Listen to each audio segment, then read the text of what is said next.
تین شخص رات گزارنے کے لیے ایک پہاڑ کے اندر گفا میں گئے تو جیسے یہ لوگ پہاڑ کے اندر داخل ہوئے اتنے میں ایک بڑی سی چٹان لڑک کر پہاڑ کے منہ کو بند کر دیا۔ اب تو یہ تینوں لوگ اپنی طاقت کے بدولت وہ چٹان کو ہٹا نہیں سکتے، تو ان لوگوں نے اللہ تبارک و تعالی سے کیا دعا کی کہ اللہ تبارک و تعالی نے وہ چٹان کو ہٹا دیا۔ تو آئیے اس ویڈیو کو لاسٹ تک دیکھتے ہیں۔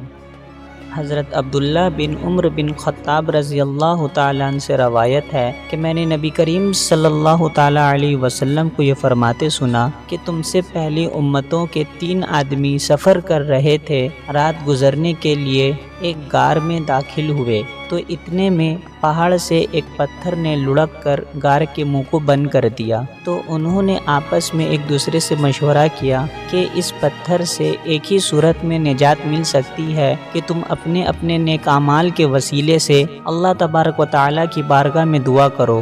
چنانچہ ان میں سے ایک نے کہا، اے اللہ، اے میرے مالک، میرے والدین بہت بوڑھے تھے، میں ان سے پہلے کسی کو دودھ نہ پلاتا تھا۔ ایک دن لکڑی کی تلاش میں بہت دور نکل گیا، جب شام کو واپس لوٹا تو وہ دونوں سو چکے تھے۔ میں نے ان کے لیے دودھ نکالا اور ان کی خدمت میں لے آیا تو میں نے ان کو سویا ہوا پایا۔ میں نے ان کو جگانا پسند نہ سمجھا اور ان سے پہلے اپنے اہل و عیال اور خدام کو بھی دودھ دینا پسند نہ کیا۔ میں پیالہ ہاتھ میں لیے ان کے جاگنے کے انتظار میں طلوع فجر تک ٹھہرا رہا، حالانکہ بچے میرے قدموں میں بھوک سے بلبلاتے تھے، اور اسی حالت میں فجر طلوع ہو گئی۔ پھر وہ دونوں بیدار ہوئے اور اپنا شام کے حصہ والا دودھ نوش فرمایا۔ اے اللہ، اے پروردگار مولا، اگر یہ کام میں نے تیری رضا مندی کے خاطر کیا تو اس چٹان والی مصیبت سے نجات دے۔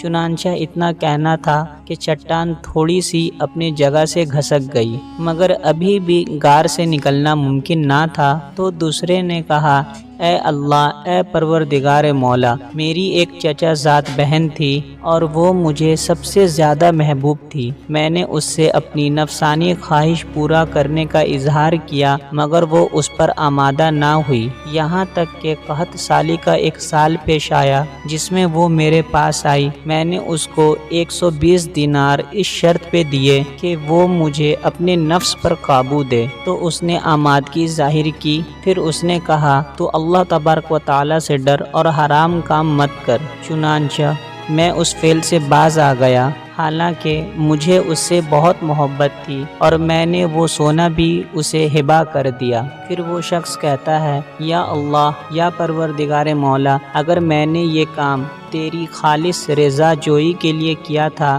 تو ہمیں اس مصیبت سے نجات دے جس میں ہم مبتلا ہیں۔ اتنا کہنا تھا کہ چٹان کچھ اور سرک گئی، مگر اتنا سرکنے کے بعد بھی چٹان سے اب بھی نکلنا ممکن نہ تھا۔ اب تیسرے شخص نے کہا، یا اللہ، یا پروردگار مولا، میں نے کچھ مزدور اجرت پر لگائے اور ان تمام کو مزدوری دے دی، مگر ایک آدمی ان میں سے اپنی مزدوری چھوڑ کر چلا گیا، تو میں نے اس کی مزدوری اپنے کاروبار میں لگا دی، یہاں تک کہ بہت زیادہ مال اس سے جمع ہو گیا۔ پھر وہ شخص ایک عرصہ کے بعد میرے پاس آیا اور کہنے لگا، اے اللہ کے بندے، میری مزدوری مجھے عنایت کر دو۔ تو میں نے کہا، تم اپنے سامنے جتنے اونٹ، گائیں، بکریاں، غلام دیکھ رہے ہو، یہ تمام کی تمام تیری مزدوری ہے۔ تو اس شخص نے کہا، اے اللہ کے بندے، میرا مذاق مت اڑاؤ۔ تو میں نے کہا، میں تیرے ساتھ مذاق نہیں کرتا۔